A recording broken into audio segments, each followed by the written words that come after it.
बच्चों, 26 जनवरी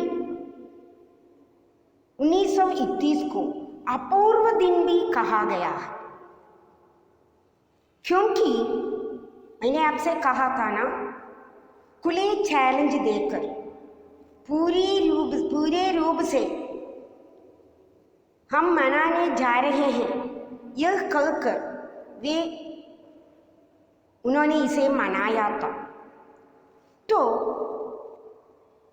इस लड़ाई में कई लोग घायल हो गए।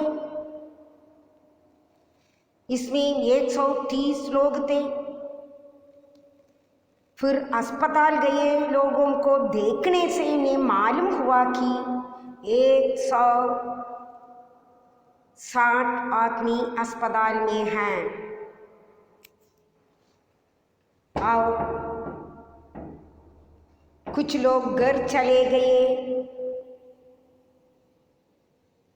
कई लोग घायल हो गए, पकड़े गए। आदमियों की संख्या का पता करना बहुत मुश्किल था, पर लाल बाजार के लॉकअप में स्त्रियों की संख्या 105 थी।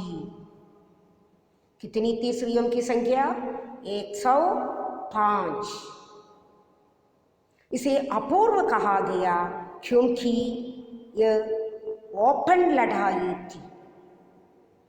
छिपाकर इस लड़ाई को नहीं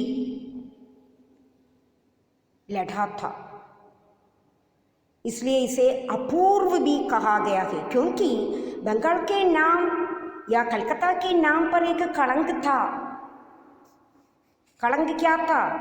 कलंक था कि उनसे काम नहीं हो रहा है, क्योंकि 26 जनवरी 1931 को उनका योगदान बहुत कम था। ये कलंक भी अब दूर हो गया और उन्होंने साबित कर दिया कि उनसे बहुत कुछ कर सकते हैं कलकत्ता वासियों में। तो बच्चों, इस पाठ में हमारे भारतीय स्वतंत्रता संग्राम का एक भाग भी बताया गया है। हमें सबसे पहले मालूम हुआ कि आप बच्चों को 26 जनवरी 1930 आप लोग इतिहास में पढ़े होंगे, और 1930 में उन्होंने अपने आप घोषणा कर दी कि हम स्वतंत्र हैं, और 26 जनवरी 1931 को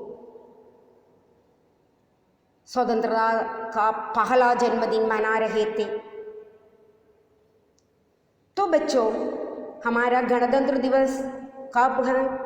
26 जनवरी। तो गणतंत्र दिवस भी इसी दिन की याद में 26 जनवरी को लिया गया है। 26 जनवरी जब भारत के लिए नया संविधान लागू हो गया, इम्प्लीमेंट कर दिया, तो इस 26 जनवरी को उन्होंने गणतंत्र दिवस के रूप में ले लिया है। तो बच्चों, आपको अच्छी तरह इस पाठ को पढ़ना है। इस पाठ में महत्वपूर्ण बातें हैं। ओपन लड़ाई, अपूर्व दिन और इसकी तारीख, दिनांक, और किन किन ने भाग लिया, स्त्री पुरुष, विद्यार्थिनियाँ, लड़के लड़कियाँ, सभी लोग, कई नेताएं, उन नेताओं का नाम क्षितिज चैटर्जी, अविनाश बाबू, कई लोगों के बारे में मैंने बताया है। नहीं, इन सब की याद करना, पाठ पढ़ते समय इन सब के नामों का रेखांकित करना और पढ़ना। महत्वपूर्ण बात है, स्वतंत्रता का पहला वर्षगांठ 26 जनवरी 1931। तो अच्छी तरह पढ़ना, सभी नेताओं के नाम को याद रखना और कैसे भाग लिया था, इन सब के बारे में आपको पढ़ना है। और इसके इम्पोर्टेंट महत्वपूर्ण बातें पॉइंट्स के रूप में मैं आपको भेज दूंगी। धन्यवाद छात्रों।